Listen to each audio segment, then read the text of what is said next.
Pentakosta ketiga. 1. Pentakosta ketiga adalah pencurahan Roh Kudus yang dahsyat di zaman now, melebihi yang terjadi di Azusa Street. 2. Pentakosta ketiga akan mengakibatkan penuaian jiwa yang terbesar dan yang terakhir sebelum Tuhan Yesus datang kembali. 3. Pentakosta ketiga akan mengakibatkan generasi Yeremia, yaitu anak-anak muda yang dipenuhi Roh Kudus, cinta mati-matian kepada Tuhan Yesus, tidak kompromi terhadap dosa, dan akan bergerak untuk memenangkan jiwa. 4. Pentakosta ketiga lahir di Indonesia dan bergerak ke bangsa-bangsa. Gerakan ini dari timur ke barat dan akan kembali ke Yerusalem. 5. Pentakosta ketiga akan memberikan kuasa untuk menyelesaikan amanat agung, dan setelah itu Tuhan Yesus datang kembali. Mazmur 91, dalam lindungan Allah, orang yang duduk dalam lindungan yang maha tinggi dan bermalam dalam naungan yang maha kuasa, akan berkata kepada Tuhan, tempat perlindunganku dan kubu pertahananku, Allahku yang kupercayai. Sungguh, dialah yang akan melepaskan engkau dari jerat penangkap burung, dari penyakit sampar yang busuk. Dengan kepaknya ia akan melindungi engkau, di bawah sayapnya engkau akan berlindung. Kesetiaannya ialah perisai dan pagar tembok. Engkau tidak usah takut terhadap kedahsyatan malam, terhadap panah yang terbang di waktu siang, terhadap penyakit sampar yang berjalan di dalam gelap, terhadap penyakit menular yang mengamuk di waktu petang. Walau 1.000 orang rebah di sisimu dan 10.000 di sebelah kananmu, tetapi itu tidak akan menimpamu. Engkau hanya menontonnya dengan matamu sendiri dan melihat pembalasan terhadap orang-orang fasik. Sebab Tuhan ialah tempat perlindunganmu, yang maha tinggi telah kau buat tempat perteduhanmu. Malapetaka tidak akan menimpa kamu, dan tulah tidak akan mendekat kepada kemahmu. Sebab malaikat-malaikatnya akan diperintahkannya untuk menjaga engkau di segala jalanmu. Mereka akan menatang engkau di atas tangannya, supaya kakimu jangan terantuk kepada batu. Singa dan ular tedung akan kau langkahi. Engkau akan menjak anak singa dan ular naga. Sungguh, hatinya melekat kepadaku, maka aku akan meluputkannya. Aku akan membentenginya, sebab ia mengenal namaku. Bila ia berseru kepadaku, aku akan menjawab. Aku akan menyertai dia dalam kesesakan. Aku akan meluputkannya dan memuliakannya. Dengan panjang umur akan kukenyangkan dia, dan akan kuperlihatkan kepadanya keselamatan yang daripadaku. Amin.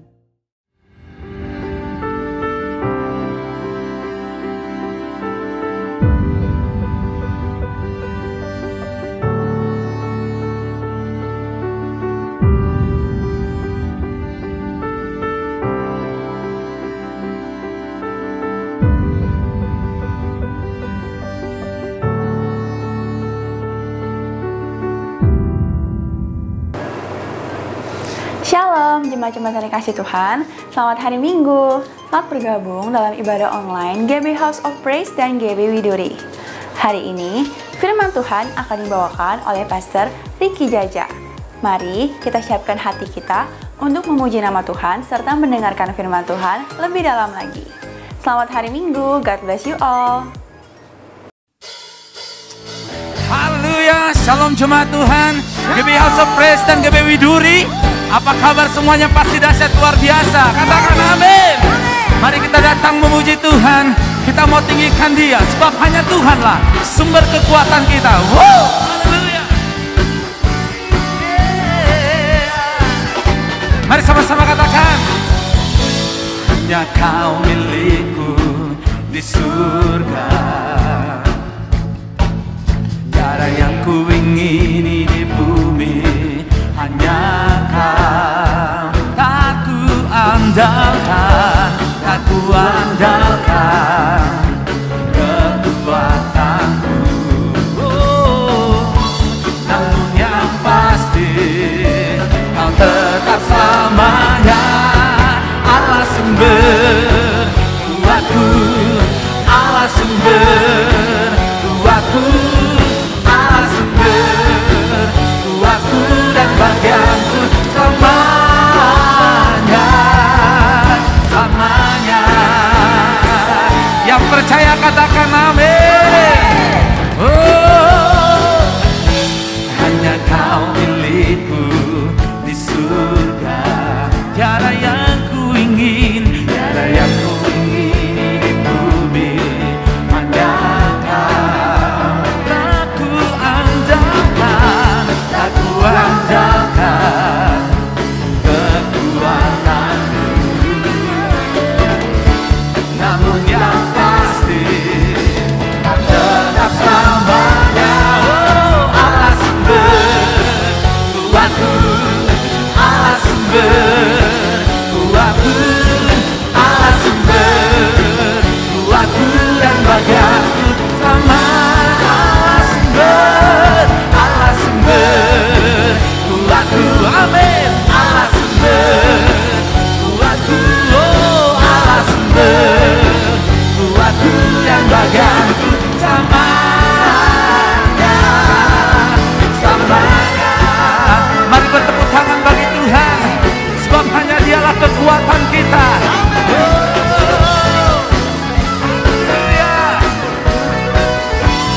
Mari sama-sama angkat tanganmu, katakan tak ku andalkan, tak ku andalkan kekuatanku. Namun yang pasti, namun yang pasti Kau tetap selamanya.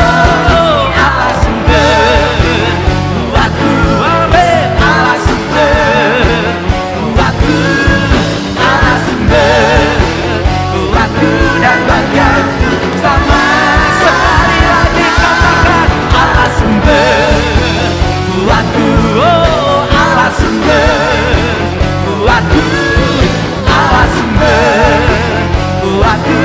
bagianku selamanya, selamanya, selamanya,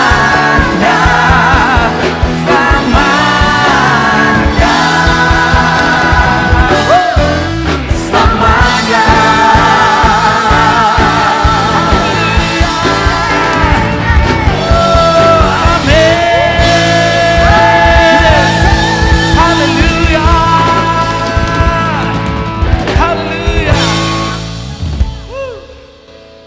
Engkaulah sumber kekuatan kami, Kau pengharapan kami. Tidak ada Allah yang seperti Engkau. Karena itu kami mau datang lebih lagi, kami menyembah, kami mau memuji Engkau. Haleluya, Jesus.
Katakan Bapakku datang,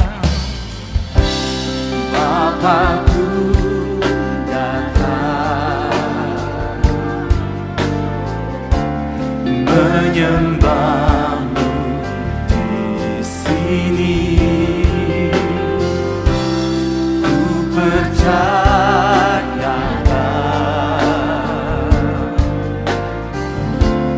ada yang percaya, katakan tak usah ku takut, sebab Kau sertaku. Tak usah ku bimbang, Kau di dalamku. Tak usah ku cemas, Kau penghiburku. Saat ku lemah, Kau kuatku.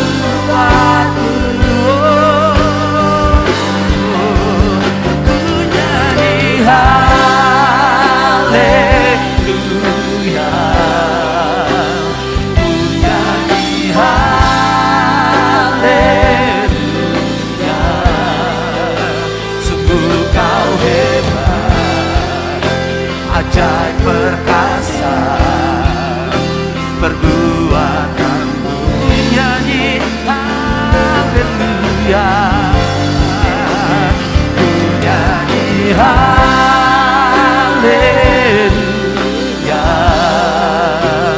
ku nyanyi haleluya, sungguh kau hebat, ajaib perkasa, perbuatanmu. Katakan di hidupku, oh di hidupku,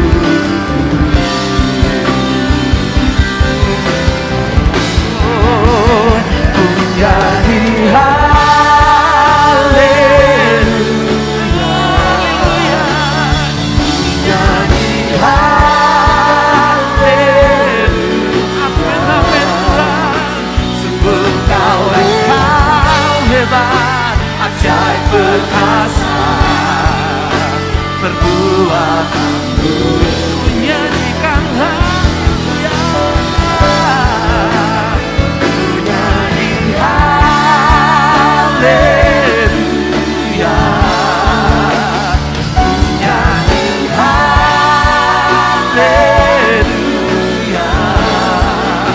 sungguh kau hebat, ajaib perkasa, perbuatanmu. Katakan tak usah ku takut,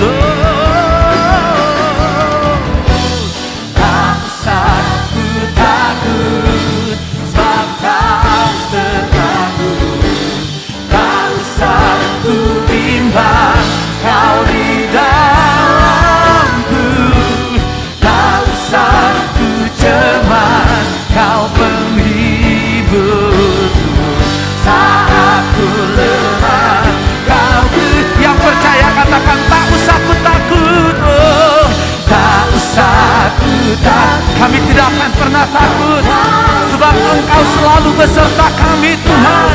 Oh haleluya, tak usah ku cemas, kau penghibur, saat ku lemah, kau kuatku, oh ku nyanyi haleluya,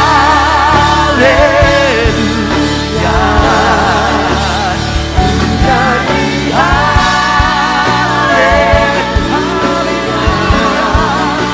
sungguh kau hebat, ajaib perkasa, perbuatan, ku nyanyikan haleluya, oh ku nyanyi haleluya, ku nyanyi haleluya, sungguh kau hebat, ajaib perkasa, perbuatanmu. Katakan di hidupku Tuhan, di hidupku,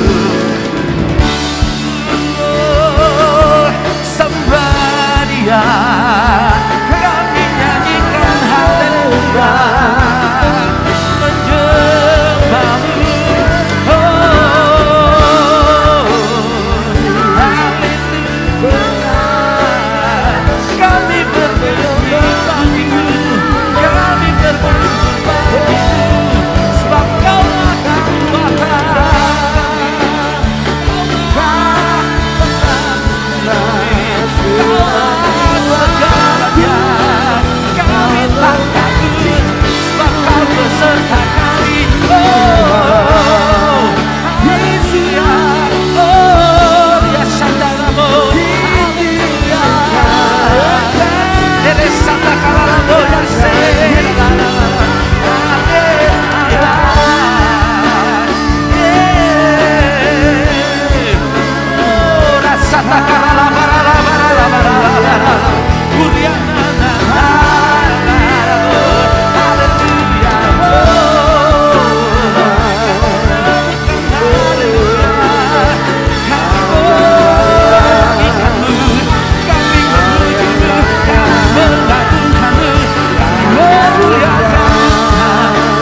Ini kami Tuhan, lebih lagi Allah kekuatan kami percaya pada janji Tuhan, kami percaya setiap janji Tuhan pasti Dia bagian kami yang memberi kebenaran, yang memberi kekuatan, yang memberi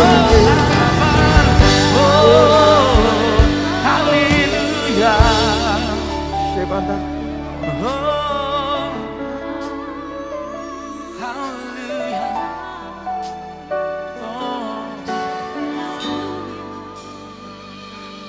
Percaya janjimu ajaib, terukir dalam kehidupanku. Ku berserah di dalam kekuatanmu, hanya Kau segalanya bagiku. Ku percaya janjimu ajaib, terukir dalam kehidupanku. Ku berserah di dalam kekuatanmu. Ku percaya, katakan percaya, janjimu ajaib, terukir dalam kehidupanku. Ku berserah di dalam kekuatanmu, hanya Kau segalanya percaya. Ku percaya janjimu ajaib, terukir dalam kehidupanku. Amin, amin. Ku berserah di dalam kekuatanmu. Ku percaya. Mari angkat tanganmu, katakan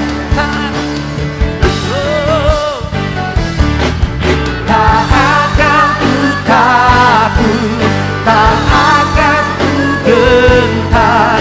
Kaulah imanku, Kaulah Tuhanku. Tak akan ku ragukan kebaikan-Mu di hidupku.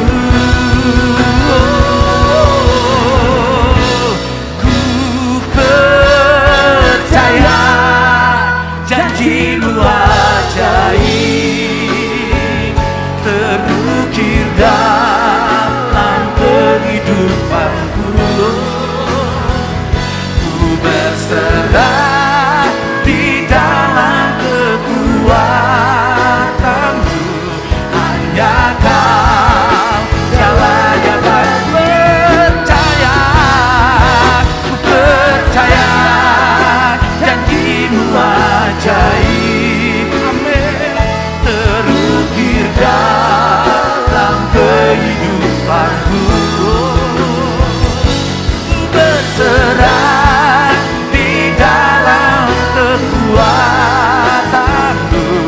Ku percaya. Sekali lagi angkat tanganmu, katakan, ku percaya janji-Mu ajaib terukir dalam kehidupanku. Ku berserah di dalam kekuatan-Mu. Hanya Kau segalanya bagi percaya. Ku percaya janji-Mu ajaib. Amin. Terukir dalam kehidupanku. Ku berserah di dalam kekuatan-Mu. Ku percaya. Kami berserah, ku berserah di dalam kekuatan-Mu. Ku percaya. Berserah, ku berserah di dalam kekuatan-Mu. Ku percaya.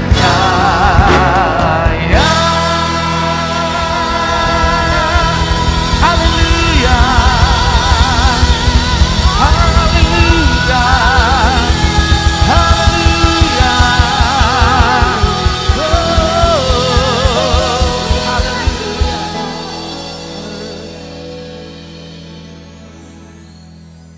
Shalom GBI House of Praise.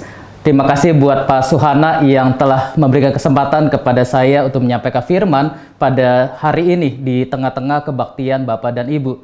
Sebelum kita mulai mendengarkan firman Tuhan, mari sama-sama saya ajak kita untuk berdoa terlebih dahulu. Mari kita tundukkan kepala, kita siapkan hati kita. Tuhan Yesus, kami bersyukur pada hari ini pun kami masih boleh beribadah bersama-sama walaupun secara online, tetapi kami percaya Engkau tetap hadir di tengah-tengah kami, Engkau tetap hadir dan menyatakan isi hati-Mu di tengah-tengah kami semua. Urapi hamba untuk bisa menyampaikan apa yang menjadi isi hati-Mu tepat sebagaimana yang Engkau mau saja. Siapkan hati kami semua, di dalam nama Tuhan Yesus kami berdoa dan mengucap syukur. Haleluya. Amin. Amin. Sekali lagi shalom saudara. Di tahun 2022 ini Gembala Sidang kita, Pak Niko, menyampaikan bahwa visi tahun 2022 adalah tahun paradigma yang baru. Oleh karena itu, mari kita memandang segala sesuatu dengan cara pandang yang baru, cara pandang yang benar sebagaimana yang Tuhan mau. Mari kita lihat hidup kita dengan cara pandang yang baru, pekerjaan kita dengan cara pandang yang baru, bahkan bisnis kita dengan cara pandang yang baru, termasuk ketika kita membentuk keluarga kita, membina pernikahan kita, membangun hubungan dengan sesama, mari kita lakukan dengan cara pandang yang baru. Tahun 2022 ini adalah sebuah tahun yang penuh dengan misteri.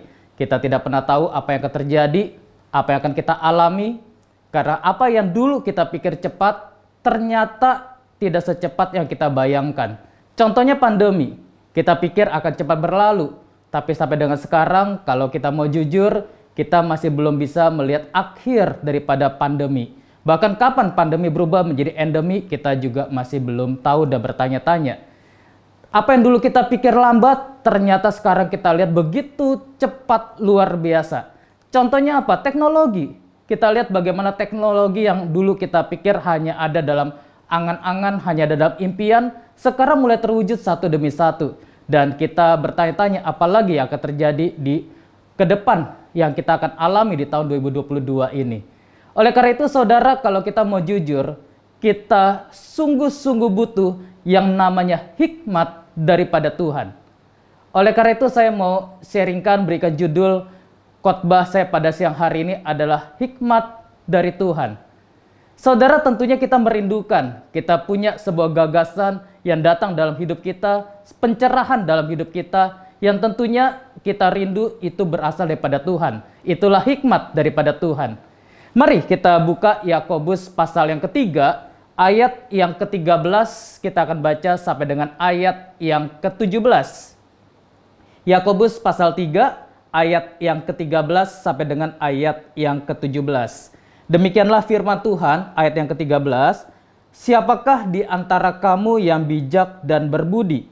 Baiklah ia dengan cara hidup yang baik, menyatakan perbuatannya oleh hikmat yang lahir dari kelemah lembutan. Jika kamu menaruh perasaan iri hati dan kamu mementingkan diri sendiri, janganlah kamu memegahkan diri dan janganlah berdusta melawan kebenaran. Itu bukanlah hikmat yang datang dari atas, tetapi dari dunia, dari nafsu manusia dan setan-setan. Sebab di mana ada iri hati dan mementingkan diri sendiri, di situ ada kekacauan dan segala macam perbuatan jahat. Ayat yang ke-17, tetapi hikmat yang dari atas adalah pertama-tama murni, selanjutnya pendamai, peramah, penurut, penuh belas kasihan, dan buah-buah yang baik, tidak memihak dan tidak munafik. Saudara, dari Yakobus pasal yang ketiga, ayat yang ke-13 sampai dengan 17, khususnya di ayat yang ke-15, kita belajar bahwa ada 4 sumber hikmat. Apa aja itu? Yang pertama ada yang dikatakan hikmat yang berasal dari dunia. Earthly wisdom, hikmat dari dunia. Dari manakah datang hikmat dunia? Dari pengetahuan, dari ilmu yang dipelajari, dari hasil pengamatan, berdasarkan pengamatan terhadap keadaan, terhadap sebuah peristiwa, bahkan dirumuskan oleh orang-orang bijak dan kaum cendekiawan, sehingga didapatlah hikmat dunia. Apakah hikmat dunia salah? Belum tentu. Apakah hikmat dunia jahat? Belum tentu. Apakah hikmat dunia tidak bisa digunakan? Belum tentu. Tetapi masalahnya begini, hikmat dari dunia belum tentu salah, tetapi tidak selalu tepat. Saya ulang saudara, hikmat dari dunia tidak selalu salah, tetapi tidak selalu tepat untuk mengatasi permasalahan dalam hidup kita. Karena seringkali hikmat dari dunia belum tentu tepat untuk kita terapkan dalam keadaan yang kita sedang jalani. Yang kedua, ada hikmat yang dikatakan berasal dari nafsu dunia. Sensually wisdom, hikmat yang berasal daripada nafsu dunia. Nah, hikmat jenis ini yang kita harus waspadai saudara. Jangan sampai hidup kita digerakkan oleh sesuatu yang ternyata hikmat yang berasal daripada nafsu. Kita lihat di dalam Alkitab, siapa contohnya? Daud. Kita lihat Daud, kurang apa saudara dengan Daud? Daud seorang raja yang begitu dikagumi, memenangkan pertempuran yang sangat banyak. Bahkan rakyat Israel berkata dan bernyanyi-nyanyi, Daud membunuh berlaksa-laksa musuh-musuhnya. Kurang apa lagi Daud? Daud tampan dan sepertinya tidak ada kekurangan. Ketika Daud ambil kecapi, bahkan roh jahat pun undur daripada Saul. Wow, luar biasa dengan Daud. Tetapi suatu kali, ketika Daud sedang berada di sotoh istananya, Daud memandang ke bawah dan Daud melihat sebuah pemandangan, ada seorang wanita yang sangat cantik yang sedang mandi. Lalu tiba-tiba tercetuslah ide di dalam hidup Daud. Bagaimana caranya Daud bisa menikahi wanita yang cantik tersebut. Lalu dicobalah berbagai macam cara. Sampai suatu kali Daud mendapatkan hikmat. Seperti hikmat, Daud mengutus suaminya Bathsheba, yaitu Uria, pergi ke medan pertempuran paling depan dengan satu tujuan, mati di sana. Setelah mati, Daud mengetahui seorang janda yang ditinggal mati oleh suaminya berhak untuk dinikahi kembali oleh sang Raja Daud. Sehingga Daud mengambil Bathsheba, sang perempuan yang sudah dinanti-nantikan oleh Daud, menjadi istri daripada Daud. Dari mana hikmat itu datang di dalam hidup Daud? Dari nafsu dunia. Kenapa ada orang yang sampai tega berselingkuh dengan orang yang bukan pasangannya? Karena hikmat dari dunia. Maka kenapa bisa muncul skenario layangan putus? Dari mana? Karena dari hikmat yang berasal daripada nafsu dunia. Saudara, kalau kita mau jujur, kadang-kadang kenapa hidup kita banyak tekanan yang kita pikir kok kita hidup di tengah tekanan yang luar biasa, di tengah stres yang luar biasa. Kadang-kadang karena hidup kita seringkali juga digerakkan oleh hikmat yang berasal daripada sekedar nafsu saja. Karena keinginan yang kita ingin dapatkan sehingga kita kejar dan akhirnya hidup kita penuh dengan tekanan dan kita stres di dalamnya. Makanya tidak salah ada sebuah rumus fisika yang berkata bahwa tekanan sama dengan gaya. Oleh karena itu kalau kita lihat saudara, kenapa hidup seseorang bisa banyak tekanan? Karena seringkali hidup orang tersebut banyak gaya. Bagaimana cara kita mengurangi tekanan dalam hidup? Kurangilah banyak gaya dalam hidup kita. Sehingga dengan kita bisa hidup seturut dengan apa yang Tuhan mau, Tuhan cukupkan, maka hidup kita bisa mengalami ketenangan. Yang ketiga, ada hikmat yang dikatakan berasal dari setan-setan. Saudara, tentunya hikmat yang berasal daripada setan pasti bertentangan dengan kebenaran. Pasti bertentangan dengan firman Tuhan. Kalau saudara dengar berita atau baca berita atau dengar di televisi, kadang-kadang kita terkaget-kaget ada orang yang hanya karena persoalan sepele bisa membunuh temannya, orang dekatnya, bahkan bisa pasangannya sendiri atau orang tuanya sendiri. Lalu ketika diinterogasi oleh polisi atau oleh wartawan ditanya, apakah kamu menyesal? Sebagian besar mereka berkata, saya menyesal. Lalu ketika ditanya, apa alasannya kamu sampai tega membunuh orang tersebut? Sebagian besar mereka berkata, tiba-tiba mereka seperti kilaf. Mereka seperti dengar sebuah bisikan di telinga mereka yang berkata, bunuh saja. Dari mana bisikan itu? Dari mana hikmat itu? Datang dari setan-setan. Yang tujuannya satu, menghancurkan, membunuh, mencuri apa yang ada dari hidup kita. Yang keempat, ada hikmat yang dikatakan berasal dari atas. Nah, tentunya inilah yang kita rindukan bersama. Kita dapat hikmat bukan dari dunia saja, apalagi dari nafsu dunia, apalagi dari setan-setan, tetapi kita mendapatkan hikmat yang datangnya dari atas atau dari Tuhan. Apa ciri-cirinya? Kembali kita lihat Yakobus pasal 3 ayat yang ke-17. Inilah ciri-ciri hikmat yang datang dari Tuhan, dari atas. Dikatakan demikian, tetapi hikmat yang dari atas adalah pertama-tama murni. Hikmat itu pasti murni. Dia tidak mengandung kejahatan. Tidak ada kecemaran di dalam hikmat yang berasal daripada Tuhan. Selanjutnya pendamai. Dia tidak suka marah-marah. Dia tidak suka balas kejahatan dengan kejahatan, tetapi selalu kejahatan dibalas dengan kebaikan. Lalu peramah, penurut, penuh belas kasihan, dan buah-buah yang baik, tidak memihak, dan tidak munafik. Hikmat yang dari atas pasti membuat kita menjadi orang yang berintegritas. Ketika saudara dapat hikmat, seperti hikmat, tetapi saudara tahu hal itu akan merusakkan integritas hidup kita, pasti hikmat itu bukan dari atas. Pasti hikmat itu bukan berasal daripada Tuhan. Mungkin dari setan, bahkan mungkin dari sekedar nafsu dunia saja. Nah, pertanyaannya begini selanjutnya. Bagaimana kita bisa mendapatkan hikmat yang dari atas atau dari Tuhan? Ada dua yang kita sama-sama akan belajar. Bagaimana caranya mendapat hikmat dari Tuhan? Yang pertama, mari kita lihat, kita baca dalam kitab 1 Raja-Raja, pasal yang ketiga, ayat yang kelima sampai dengan ayat yang ke-10. 1 Raja-Raja pasal 3, ayat yang kelima sampai dengan ayat yang ke-10. Ini adalah kisah ketika suatu kali Salomo ditanya oleh Tuhan, apa yang hendak engkau minta daripadaku? Mari kita baca sama-sama ayat yang kelima. Di Gibeon itu, Tuhan menampakkan diri kepada Salomo dalam mimpi pada waktu malam. Berfirmanlah Allah, mintalah apa yang hendak ku berikan kepadamu.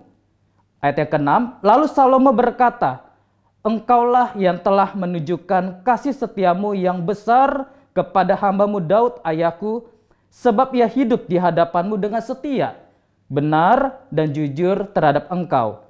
Dan engkau telah menjamin kepadanya kasih setia yang besar itu dengan memberikan kepadanya seorang anak yang duduk di tahtanya seperti pada hari ini. Ayat yang ketujuh, maka sekarang ya Tuhan Allahku, engkaulah yang mengangkat hambamu ini menjadi raja, menggantikan Daud ayahku, sekalipun aku masih sangat muda dan belum berpengalaman. Demikianlah hambamu ini berada di tengah-tengah umatmu yang kau pilih, suatu umat yang besar, yang tidak terhitung dan tidak terkira banyaknya. Ayat yang ke-9, maka berikanlah kepada hambamu ini hati yang faham menimbang perkara untuk menghakimi umatmu dengan dapat membedakan antara yang baik dan yang jahat. Sebab siapakah yang sanggup menghakimi umatmu yang sangat besar ini? Ayat yang ke-10, perhatikan baik-baik ayat yang ke-10. Dikatakan demikian, lalu adalah baik di mata Tuhan bahwa Salomo meminta hal yang demikian. Yang pertama, bagaimana caranya kita mendapat hikmat daripada Tuhan? Sederhana. Yang pertama, doa minta kepada Tuhan. Saudara, salah satu doa yang dipandang baik oleh Tuhan bukanlah doa minta kekayaan. Salah satu doa yang dipandang baik oleh Tuhan bukanlah doa minta kejayaan dalam hidup kita. Bahkan naik pangkat, bisnis kita tambah baik, bahkan mungkin teman-teman relasi kita tambah banyak. Bukan. Tetapi ayat yang ke-10 menjelaskan salah satu doa yang dipandang baik oleh Tuhan adalah doa minta hikmat. Makanya dalam ayat yang ke-10, ketika Salomo meminta hikmat daripada Tuhan, dicatat adalah baik di mata Tuhan bahwa Salomo meminta hal yang demikian. Saudara, setujukah dengan saya? Kalau doa kita dipandang baik oleh Tuhan, pasti Tuhan genapi. Suatu kali anak saya datang kepada saya dan anak saya minta ballpoint. Saya tanya kepada anak saya, buat apa minta ballpoint? Lalu anak saya berkata dia ingin menulis sesuatu. Dia minta ballpoint. Menurut saudara, apakah permintaan anak saya baik di mata saya? Meminta ballpoint untuk menulis? Tentu baik. Dan karena saya pandang baik permintaannya, maka saya tidak menetapkan syarat apapun juga buat anak saya untuk saya belikan ballpoint. Saya tidak katakan kepada anak saya, nak, kalau kamu bantu papa cuci mobil 5 kali, nanti kali yang kelima, setelah kamu selesai cuci mobil yang kelima, maka papa akan belikan kamu ballpoint. Tidak. Saya tidak tetapkan syarat, nak, kalau kamu bantu papa betulin genteng, nanti setelah selesai papa belikan ballpoint. Tidak.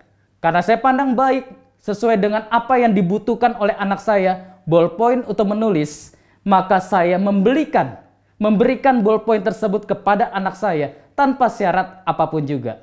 Saudara, minta hikmat kepada Tuhan ada sesuatu yang dipandang baik. Dan kalau itu dipandang baik, maka pasti Tuhan akan berikan hikmat dalam hidup kita. Oleh karena itu saya encourage saudara, mari jangan hanya kita baca sekedar berita, dapat hikmat dunia. Jangan hanya tanya kepada orang apa yang harus kita lakukan dalam hidup kita, tetapi mari kita juga berdoa, minta hikmat kepada Tuhan. Karena Tuhanlah sumber segala hikmat, sumber segala pengetahuan. Maka ketika kita minta hikmat kepada Tuhan, Tuhan akan lihat permintaan itu baik di mata Tuhan, dan Tuhan akan berikan hikmatnya dalam hidup kita. Mari kita baca selanjutnya. Di dalam Yakobus pasal yang pertama, ayat yang kelima sampai dengan ayat yang ke-8. Saya mau encourage saudara betapa minta hikmat kepada Tuhan dipandang baik oleh Tuhan. Yakobus 1 ayat yang kelima sampai dengan ayat yang ke-8. Tetapi apabila di antara kamu ada yang kekurangan hikmat, hendaklah ia memintakannya kepada Allah yang memberikan kepada semua orang dengan murah hati dan dengan tidak membangkit-bangkit. maka hal itu akan diberikan kepadanya. Hendaklah ia memintanya dalam iman, dan sama sekali jangan bimbang, sebab orang yang bimbang sama dengan gelombang laut yang diombang-ambingkan kian kemari oleh angin. Orang yang demikian janganlah mengira bahwa ia akan menerima sesuatu dari Tuhan, sebab orang yang mendua hati tidak akan tenang dalam hidupnya. Saudara, perhatikan dalam ayat yang kelima. Luar biasa, Tuhan berkata apa? Apabila di antara kamu ada yang kekurang hikmat, hendaklah ia memintakannya kepada Allah. Kalau saudara merasa kekurang hikmat, minta kepada Allah. Lalu apa yang Allah katakan? Yang memberikan kepada semua orang dengan murah hati. Saudara, apakah saudara merasa saudara adalah orang? Saya sampai dengan sekarang, saya tetap percaya saya adalah orang. Oleh karena itu saya adalah salah satu bagian dari yang dikatakan semua orang di dalam ayat ini. Kalau saudara percaya saudara adalah orang, maka saudara pun juga menjadi bagian salah satu dari janji Tuhan yang dikatakan kepada semua orang akan diberikan dengan murah hati dan dengan tidak membangkit-bangkit. Wow, saudara. Saudara tidak membangkit-bangkit artinya Tuhan tidak pernah mengingat-ingat apa yang pernah dia berikan dalam hidup kita.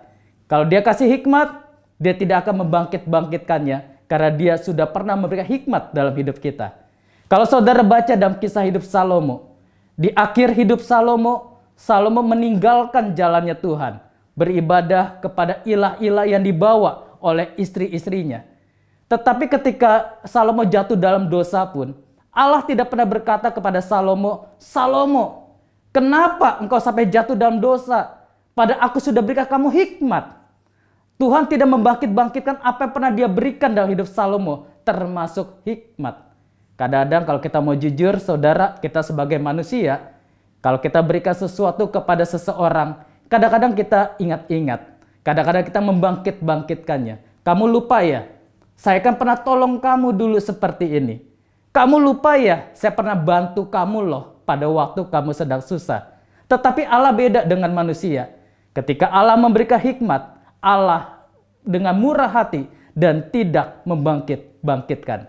Oleh karena itu saudara, kalau kita merasa kita kurang hikmat, minta kepada Allah. Dan ayat ini akan digenapi. Maka hal itu akan diberikan kepada saudara dan juga kepada saya yang meminta hikmat daripada Tuhan. Yang pertama, bagaimana cara mendapatkan hikmat?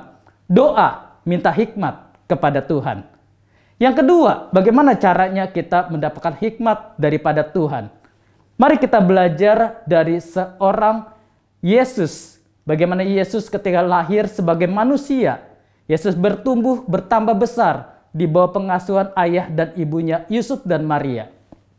Ada ayat yang menarik yang dicatat dalam kitab Lukas, pasal yang kedua, ayat yang ke-40. Lukas 2 ayat yang ke-40 berkata demikian, yang menceritakan bagaimana Yesus bertumbuh dari masa kanak-kanak menjadi bertambah dewasa. Dikatakan anak itu bertambah besar dan menjadi kuat, penuh hikmat, dan kasih karunia Allah ada padanya. Yesus dikatakan bertambah besar, bukan hanya bertambah besar tetapi juga menjadi kuat. Lalu penuh hikmat dan kasih karunia Allah ada padanya. Garis bawahi kalimat penuh hikmat. Saudara, kalau kita membaca dalam versi bahasa Indonesia, kita mungkin sulit untuk menemukan makna apa yang dimaksud Yesus itu penuh hikmat. Tapi kalau kita baca dalam King James Version, dalam versi bahasa Inggris, dikatakan filled with wisdom. Filled with wisdom. Bukan hanya penuh hikmat, tetapi diisi atau dipenuhi oleh hikmat. Maksudnya apa dipenuhi oleh hikmat? Mari kita lihat dari terjemahan asli, yaitu dalam bahasa Yunani. Dikatakan pleiromenon sophias. Jadi penuh hikmat atau filled with wisdom. Dalam bahasa Yunaninya dikatakan pleiromenon sophias. Sophias itu adalah hikmat. Jadi kalau anak saudara namanya Sofias atau Sofia, bagus sekali karena artinya adalah hikmat. Lawan kata daripada Sofia adalah sotoy. Orang yang sotoy adalah orang yang tidak tahu tapi belaga tahu. Tapi Sofia, hikmat. Pleromenon Sofias, maksudnya apa? Maksudnya adalah dipenuhi oleh hikmat dengan terus-menerus dan tidak diinterupsi. Sebuah tindakan yang dilakukan terus-menerus dan tidak diinterupsi. Itulah pleromenon. Jadi Yesus mengalami sebuah tindakan yang terus-menerus dan tidak diinterupsi dengan hikmat. Itulah yang dialami oleh Yesus. Ternyata saudara, untuk mendapat hikmat, tidak cukup kita hanya dapatkan satu kali. Tetapi harus terus-menerus hidup kita dipenuhi oleh hikmat. Kalau saya tanya kepada saudara, bagaimana caranya kita memastikan diri kita tidak kelaparan sepanjang kita hidup? Kita tidak bisa berkata begini, oh, supaya saya tidak kelaparan sepanjang saya hidup, maka berarti saya cukup makan hari ini dengan sangat banyak, bahkan mungkin 10 porsi, supaya saya tidak kelaparan lagi sepanjang hidup saya. Tidak bisa. Kita mungkin akan kenyang, tapi hanya hari ini kenyangnya. Besok, lusa, minggu depan, kita sudah lapar kembali. Bagaimana cara kita memastikan hidup kita tidak lapar lagi sepanjang hidup kita? Tidak ada jalan lain. Maka kita harus pleromenon makan. Kita harus melakukan tindakan yang terus-menerus, rutin, tidak diinterupsi, makan tepat pada waktunya. Maka dengan demikianlah sampai akhir hidup kita, kalau kita makan terus-menerus secara rutin pada waktunya, maka kita tidak akan mengalami kelaparan sepanjang hidup kita. Itulah makna pleromenon. Demikian juga dengan Yesus. Demikian juga dengan saudara dan saya. Kita harus mengalami pleromenon Sofias. Dipenuhi terus-menerus oleh hikmat. Oleh karena itu, yang kedua, bagaimana caranya kita bisa menerima hikmat daripada Tuhan? Sama-sama kita harus dipenuhi terus-menerus oleh hikmat tersebut. Apa itu? Yesaya pasal yang ke-11, ayat yang pertama sampai dengan ayat yang kedua, menjelaskan, dikatakan demikian, suatu tunas akan keluar dari tunggul Isai, dan taruk yang akan tumbuh dari pangkalnya akan berbuah. Roh Tuhan akan ada padanya, roh hikmat dan pengertian, roh nasihat dan keperkasaan, roh pengenalan dan takut akan Tuhan. Roh Tuhan ada padanya, yaitu roh hikmat, roh pengertian, roh nasihat, keperkasaan, roh pengenalan, dan takut akan Tuhan. Dari sini saya mencatat bahwa roh hikmat sama dengan roh Tuhan. Apa maksudnya dipenuhi terus-menerus oleh hikmat? Tidak lain dan tidak bukan. Dipenuhi terus-menerus oleh roh Tuhan. Oleh karena itu saudara, untuk kita bisa mendapatkan hikmat, tidak hanya cukup satu kali saja kita minta kepada Tuhan. Tapi yang kedua, hidup kita harus terus-menerus dipenuhi oleh roh Tuhan. Supaya hidup kita penuh dengan hikmat. Makanya tidak heran, Paulus menemukan sebuah kesamaan antara orang yang penuh dengan roh dengan orang yang mabuk oleh anggur. Efesus pasal 5 ayat yang ke-18 mencatat demikian perkataan daripada Rasul Paulus. Dan janganlah kamu mabuk oleh anggur, karena anggur menimbulkan hawa nafsu, tetapi hendaklah kamu penuh dengan roh. Di sini Paulus melihat saudara dan memperingatkan, jangan sampai seseorang mabuk oleh anggur, tetapi biarlah ia selalu penuh dengan roh. Kenapa demikian? Karena orang yang mabuk oleh anggur, dia tidak lagi bisa mengendalikan hidupnya. Karena hidupnya sudah dikendalikan oleh kemabukannya akan anggur. Makanya kalau kita lihat ada orang mabuk, jalannya pun sudah sempoyongan, omongannya pun sudah nggak jelas, perkataannya udah ngalor ngidul. Kenapa demikian? Karena orang itu sudah dipengaruhi dan dikuasai oleh kemabukan anggur. Demikian juga dengan orang yang dipenuhi oleh Roh. Kalau saudara dan saya senantiasa dipenuhi oleh Roh, maka sesungguhnya Rohlah yang mengambil alih kendali atas hidup kita. Perkataan kita adalah perkataan Roh. Pikiran kita adalah pikiran Roh. Perbuatan kita pun berasal daripada perbuatan Roh. Dan itulah yang dimaksudkan dengan Pleromenos Sophias, orang yang dipenuhi dengan roh hikmat daripada Tuhan. Oleh karena itu saudara, saya encourage saudara untuk kita doa minta hikmat kepada Tuhan senantiasa dalam hidup kita. Dan yang kedua, supaya saudara dan saya selalu hidup dipenuhi oleh roh Tuhan, sehingga kita selalu penuh dengan hikmat daripada Tuhan. Semoga firman ini memberkati saudara. Mari saudara yang merasa kurang hikmat, datang kepada Tuhan dan minta. Karena Tuhan Allah yang dengan murah hati memberikan hikmat kepada setiap anak-anaknya yang datang berdoa dan meminta hikmat daripadanya.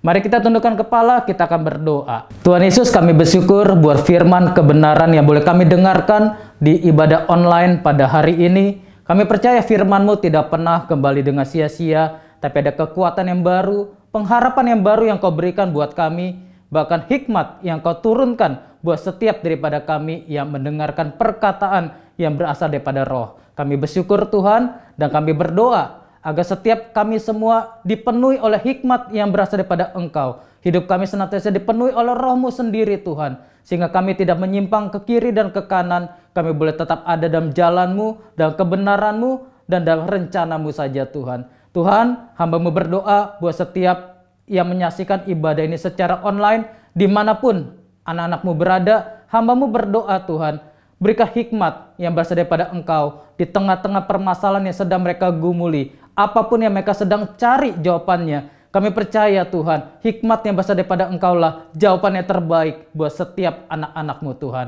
Tuntun kami Tuhan, dan kami percaya tahun 2022 tidak akan menjadi tahun yang buruk dan yang kelabu buat kami, tapi dengan hikmat yang berasal daripada Engkau, kami percaya tahun 2022 kami akan melihat kegemilangan yang Kau turunkan dalam kehidupan kami, berkat-Mu yang sempurna buat kami semua, perlindungan-Mu yang tidak pernah terlambat, yang selalu cukup dalam kehidupan kami semua. Terima kasih Tuhan Yesus, di dalam nama-Mu kami berdoa dan mengucap syukur. Haleluya. Amin. Amin. Tuhan Yesus memberkati.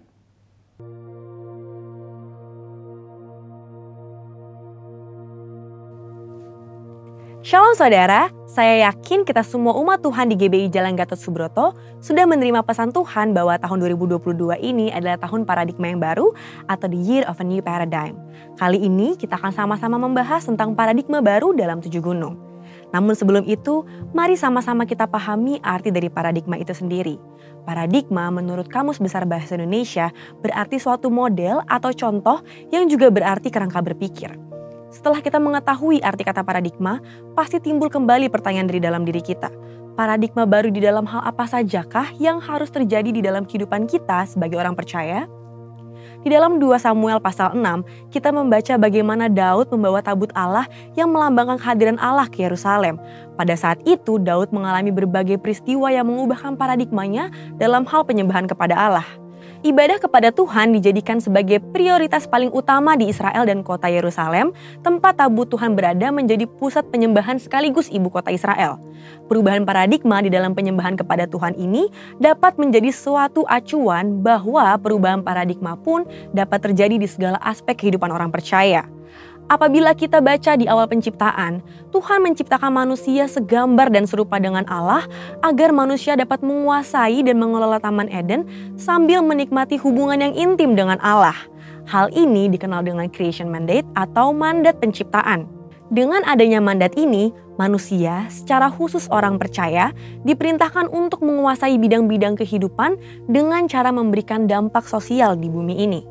Lalu, pada bidang apa sajakah kita perlu memberikan dampak? Sekitar tahun 1975, Dr. Bill Bright, pendiri dari gerakan kampus Crusade for Christ, dan Loren Cunningham, pendiri dari Youth with a Mission, mendapat pewahyuan dari Tuhan tentang bidang-bidang yang perlu diberi dampak oleh orang-orang percaya, yang dikenal dengan istilah The 7 Mountains of Influence atau 7 gunung pengaruh. Bidang-bidang ini adalah arts and entertainment, business, church, development of the poor, education, family, dan government. Apakah ada kaitannya antara Daud membawa tabut perjanjian Allah ke Yerusalem dengan ketujuh gunung tersebut? Jawabannya adalah ada. Saudara terkasih, pada saat Daud membawa tabut perjanjian Allah ke Yerusalem, selain merestorasi bentuk penyembahan kepada Tuhan, Daud juga memperbarui bidang-bidang kehidupan lain, yaitu 7 bidang kehidupan tersebut. Dalam Yesaya 43 ayat 18, Tuhan berfirman agar umatnya tidak lagi mengingat hal-hal yang dulu, termasuk kesuksesan yang pernah diraih sebelumnya. Mengapa? Karena Tuhan akan memberikan hal-hal yang baru bagi umatnya, yaitu suatu kerangka berpikir baru agar umatnya dapat memberikan dampak di dalam dunia ini. Jadi, bagaimanakah caranya agar kerangka berpikir baru atau paradigma baru ini dapat memberikan dampak bagi 7 gunung ini? Di dalam Kisah Para Rasul 6 ayat 1 sampai dengan 7 dituliskan mengenai Stefanus, satu dari 7 orang yang dipilih oleh para rasul untuk melayani orang miskin. Seorang yang penuh roh dan hikmat. Stefanus tidak dipilih untuk mengajarkan firman atau memberitakan Injil, tetapi Tuhan memakai Stefanus secara luar biasa saat dia melayani orang-orang miskin itu. Dari kisah Stefanus, kita pelajari bahwa kita dapat membuat suatu restorasi dalam bidang di mana kita ditempatkan. Saat kita berjalan dalam kuasa Roh Kudus. Dengan kuasanya, sama seperti Daud membawa tabut Allah ke Yerusalem, kita juga dipakai untuk membawa hadirat Allah dalam setiap bidang kehidupan yang kita geluti. Artinya, kita menghadirkan doa, pujian, penyembahan, dan mengimpartasikan nilai kerajaan Allah atau membawa otoritas yang disertai hikmat ilahi di marketplace. Di era Pentakosta ketiga saat ini, kita percaya bahwa Roh Kudus sedang dicurahkan secara luar biasa bagi anak-anak Tuhan menjelang kedatangan Kristus yang kedua kali. Oleh sebab itu, kita percaya bahwa pemberdayaan ilahi ini bukan saja akan mempengaruhi gereja Tuhan secara khusus, tapi juga akan membawa pengaruh bagi dunia secara umum. Tuhan Yesus dalam amanat agungnya memanggil setiap orang percaya untuk menjadikan semua bangsa murid-Nya. Artinya, kita dipanggil untuk membawa hadirat Tuhan dan membawa perubahan dan pengaruh di dalam pekerjaan, keluarga, tempat pendidikan, media, dunia seni dan hiburan, pelayanan pada kaum marginal, bahkan dalam pemerintahan negara kita. Kita harus yakin bahwa melalui pemberdayaan Roh Kudus, kita diperlengkapi dan dimampukan untuk membawa perubahan, pengaruh, dan dampak di ketujuh aspek tersebut. Dengan demikian, terjadilah suatu perubahan paradigma yang akan membawa jiwa-jiwa untuk semakin mengenal pribadi Kristus. Kita percaya bahwa inilah kerinduan Tuhan, yaitu supaya kerajaannya menjadi nyata di dunia ini. Sekarang pertanyaannya, sudah siapkah kita menjadi agen perubahan paradigma baru? Untuk artikel lengkapnya dari tim teologi kami, silakan klik link yang ada di atas atau scan QR Code yang tersedia. Tuhan Yesus memberkati.